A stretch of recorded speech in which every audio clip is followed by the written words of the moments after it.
Hello friends and welcome back to my YouTube channel. उम्मीद हो कि आप सब खैरियत से होंगे। मैं सिर्फ डॉक्टर इब्राहिम। मेरी वीडियो देखने से पहले लाइक, कमेंट, शेयर और सब्सक्राइब कीजिएगा और साथ ही साथ बेल आइकन प्रेस कर दें। फ्रेंड्स, आज की वीडियो में हम वार्ड्स से रिलेटेड डिस्कशन करेंगे। चलिए डेफिनेशन जानते हैं। वार्ड्स छोटी छोटी ग्रेनी स्किन ग्रोथ्स होती है, बिल्कुल रेत की तरफ उसकी फील होती है और बहुत रफ फील होती है, जो कि हमारी फिंगर्स और हैंड्स पे ग्रो हो सकती है। इसका एक पैटर्न होता है जिसे हम टाइनी ब्लैक डॉट्स बोलते हैं और इसे सीड्स भी कहा जाता है। ये स्मॉल क्लॉटेड ब्लड वेसल्स होती है, यानी कि वार्ड्स के अंदर मौजूद खून की शरियानें जो होती है छोटी छोटी, वो क्लॉट हो जाती हैं और वो नेक्रोटिक हो जाती है, जहाँ पे जिसकी वजह से वो ब्लैक ब्लैक बन जाती हैं, जैसे कि पिक्चर में आप यहाँ पे देख सकते हैं। ठीक है, तो वार्ड्स बेसिकली एचपीवी इन्फेक्शन करवाता है। ये हमारे बच्चों में और यंग एडल्ट्स में हो सकता है, स्पेशली उन एडल्ट्स में जिनकी इम्यून सिस्टम वीक होता है। ठीक है, अब वैसे तो ये वार्ड्स खुद से चली जाती है, खत्म हो जाती है, लेकिन कभी कभार पेशेंट में ये वार्ड्स रह जाती है, जिसकी वजह से उन्हें उसे मेडिकल अटेंशन सीख करनी पड़ती है। ये कुछ एग्जाम्पल है। एक एग्जाम्पल ये रहा वार्ड का, दूसरा एग्जाम्पल ये रहा और तीसरा एग्जाम्पल ये रहा, जैसे कि आप फिंगर के ऊपर देख सकते हैं। ठीक है, चलिए अब आप सिम्टम्स की बात करते हैं। सिम्टम्स में भी वही बात होती है। Small flashy greeny bums, flash coloured white, pink और टैन, मतलब यानी पिंक और टैन कलर की इसकी कलर होता है, रफ ऑन टच होती है और pin point small clotted blood vessels दिखते हैं इसमें, बिल्कुल इस तरह जैसे आप इस पिक्चर में देख सकते हैं। ये एक और पिक्चर हुई वॉट की एग्जाम्पल। चलिए अब कॉजेज पे बात करते हैं। तो इसका जो ट्रांसमिशन होता है वो एचपीवी वायरस कराते हैं, यानी कि ह्यूमन पेपिलोमा वायरस से ये इन्फेक्शन होता है। एचपीवी के 100 से ज्यादा इकसामात होती हैं।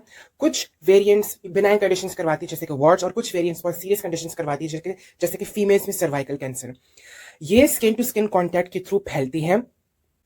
अगर आप किसी ऐसे बंदे से हाथ मिला रहे हैं या टच हो रहा है जिसे ऑलरेडी वार्ड्स का इन्फेक्शन है, तो वहां से वायरस आपकी स्किन पे भी ट्रांसमिट हो सकता है। या अगर आप ऐसे पेशेंट के साथ टॉवल यूज कर रहे हैं और एक्सरसाइज इक्विपमेंट टच करें जिसे ऑलरेडी वार्ड अफेक्टेड पर्सन ने टच किया है, तो भी वायरस फैल सकता है। इसके अलावा नाखून खाने से भी उस एरिया में वार्ड्स की एचपीवी इन्फेक्शन फैल सकता है। फ्रेंड्स, हर इंसान का कुव्वत मुदाफियत एचपीवी वायरस को मुख्तलिफ तरीके से रिएक्ट करता है। जरूरी नहीं कि हर इंसान में अगर एचपीवी वायरस हो तो उसे वॉट्स होगा, लेकिन जिसकी इम्यून सिस्टम वीक हो उनमें इनमें वॉट्स होने का खतरा है। इस पिक्चर में आप एचपीवी इन्फेक्शन को देख सकते हैं। एचपीवी इन्फेक्शन कुछ इस तरह दिखता है। ये एक दूसरा एग्जाम्पल है वॉर्ड का। इसके अलावा यहाँ पे आप देख सकते हैं कैसे कि HPV human papilloma virus females में सर्वाइकल कैंसर भी करवा सकता है। रिस्क फैक्टर्स में हमारे पास आते हैं बच्चे और यंग एडल्ट्स। इसके अलावा वो लोग जिनकी इम्यून सिस्टम वीक हो, जिन्हें एचआईवी हो, एड्स हो, कैंसर हो, या जिन्हें जो ऑर्गन ट्रांसप्लांट के पेशेंट्स हों। अब बात करेंगे टेस्ट और डायग्नोसिस की। टेस्ट और डायग्नोसिस मौजूद है। डॉक्टर सबसे पहले आपसे हिस्ट्री लेगा, आपका फिजिकल एग्जाम करेगा और आपका डर्मेटोलॉजिकल स्किन एग्जामिनेशन होगी, जिससे आप इस पिक्चर में देख सकते हैं कि कैसे डॉक्टर पेशेंट का वार्ड चेक कर रहा है उसके फिंगर के ऊपर। इसके अलावा अगर डॉक्टर चाहें तो वहां से थोड़ी सी वार्ड्स की स्क्रेपिंग, उसकी ऊपरी ऊपरी जो लेयर्स होती है वहां से उसको स्क्रेप ऑफ करके अंदर उसको अच्छे से एग्जामिन करेगा और dark pin point dots clotted blood vessels देखेगा, जो कि एक वार्ड का फीचर है। इसके अलावा डॉक्टर वहां से बायोप्सी भी ले सकता है, थोड़ा सा लीजन को वहां से स्क्रेप ऑफ करेगा, वहां से कट करके एक्सरसाइज करके लेबोरेटरी भेजेगा, ताकि हमें पता चल सके, डायग्नोस हो सके कि ये वार्ड्स है या कोई और इन्फेक्शन है या कोई और स्किन लीजन है, जैसे कि इस पिक्चर में आप देख सकते हैं स्किन बायोप्सी का एक एग्जांपल। चलिए बात करते हैं ट्रीटमेंट्स और ड्रग्स की। देखिए, ट्रीटमेंट और ड्रग्स का जो एक गोल होता है वो हमारे पास होता है कि हम वार्ड्स को अच्छे से डिस्ट्रॉय करें, हम अपने पेशेंट के इम्यून सिस्टम को स्टिमुलेट करें ताकि वो इस वायरस से फाइट कर सके। ये ट्रीटमेंट कुछ महीने, कुछ हफ्ते और सालों साल तक भी चल सकती है और वार्ड्स वापस से भी आ सकते हैं। पहला ट्रीटमेंट में हमारे पास पहला एग्जांपल मौजूद है सैलिसाइक्लिक एसिड। सैलिसाइक्लिक एसिड एक स्ट्रॉन्ग पीलिंग मेडिकेशन है जो कि क्रीम में भी मौजूद होता है। इसको आप वार्ड्स के ऊपर लगाएं जिससे वार्ड्स पील ऑफ हो जाते हैं और वो खत्म हो जाते हैं। ये एग्जांपल है सैलिसाइक्लिक एसिड। सेकंड एग्जांपल हमारे पास मौजूद है फ्रीजिंग क्रायोथेरेपी। क्रायोथेरेपी में बेसिकली लिक्विड नाइट्रोजन होता है जो कि बहुत ठंडा होता है, बिल्कुल -डिग्रीज में उसकी टेम्परेचर होता है। वो अगर आप वार्ड्स के ऊपर लगाएं, वार्ड्स को उससे इंट्रोड्यूस करवाएं, तो वहाँ पे ब्लिस्टर्स बन जाती है उसके आसपास वार्ड्स के ऊपर, और वार्ड्स अंदर से उसके टिश्यू मर जाते हैं और कुछ वक्त बाद वो वहाँ से गिर जाते हैं, स्लो ऑफ हो जाते हैं, खत्म हो जाते हैं। क्रायोथेरेपी के साइड इफेक्ट्स मौजूद है पेन, ब्लिस्टरिंग, डिस्कलर्ड स्किन वगैरह।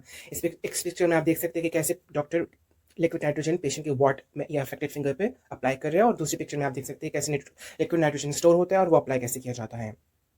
एग्जाम्पल हमारे पास मौजूद है लेजर थेरेपी। अब लेजर थेरेपी से क्या होता है? लेजर थेरेपी से शुआएं होती हैं जो कि डॉक्टर डायरेक्ट वार्ड के ऊपर टारगेट करती है और वार्ड के अंदर जो ब्लड वेसल्स छोटी छोटी मौजूद होती है वो खत्म हो जाती है, उसको मार देती हैं, ताकि जो वार्ड की तरफ जो खून का जो रवानगी वो खत्म हो जाए और वार्ड इस तरह मर जाता है और वो फॉल ऑफ हो जाता है। इससे कुछ स्कारिंग रह सकती है। इस पिक्चर में आप जैसे देख सकते हैं कि ये वार्ड्स को लेजर थेरेपी की गई है, इन्हें टारगेट किया गया है। अब कुछ वक्त बाद ये खत्म हो जाएंगी और ये खुद बहुत गिर जाएंगी। इन पिक्चर में आप देख सकते हैं कैसे डॉक्टर लेजर थेरेपी कर रहे हैं। अच्छा, अब लाइफस्टाइल और होम रेमेडीज की बात करते हैं। अगर आपको वाट्स का इन्फेक्शन है तो आप बराए मेहरबानी वाट्स को बार-बार टच ना करें क्योंकि उससे भी इन्फेक्शन फैल सकता है। अगर आप वही हाथ किसी और बंदे से मिलाएँ तो आप उसको भी इन्फेक्शन ट्रांसमिट कर सकते हैं और अगर आप उस हाथ से अपने किसी दूसरी बॉडी को टच करें, बॉडी पार्ट को टच करें तो आप इन्फेक्शन अपने आप की अपने एक एरिया से दूसरे एरिया पे भी ट्रांसमिट कर सकते हैं। इसके अलावा आप नेल कटर्स इस्तेमाल ना करें स्पेशली वाट्स के ऊपर और अपने नेल कटर इस्तेमाल करें, दूसरों के साथ शेयर ना करें। इसके अलावा आप नाखून ना खाया करें क्योंकि वहाँ के आस-पास की एरिया स्किन ब्रेक हो जाती हैं और वहाँ पे भी एचपीवी वायरस एंटर होके इन्फेक्शन करवा सकता है। इसके अलावा जब आप अपने ग्रूमिंग कर रहे हैं, आप अपने बाल काट रहे हैं, तो आप अपने ब्रश, अपने क्लिप्स, अपने शेवर्स अलग रखें। आप दूसरों के साथ शेयर ना करें ताकि कहीं से वॉट कहीं से एचपीवी इन्फेक्शन आपको ना लगे और अगर आपको हो, तो आप किसी और बंदे को वो ट्रांसमिट ना करें। तो आप अपने पर्सनल किट रखा करें। इसके अलावा आप हमेशा अपने हैंड्स वॉश करें, स्पेशली वॉट्स अफेक्टेड पर्सन के साथ हाथ मिलाने के बाद और जनरल हाइजीन पे भी। तो फ्रेंड्स उम्मीद है कि आपको आज की वीडियो अच्छी लगी होगी। इंशाल्लाह आपसे नेक्स्ट वीडियो में मुलाकात होगी। तब तक अपना ख्याल रखिए। अल्लाह हाफ़िज़।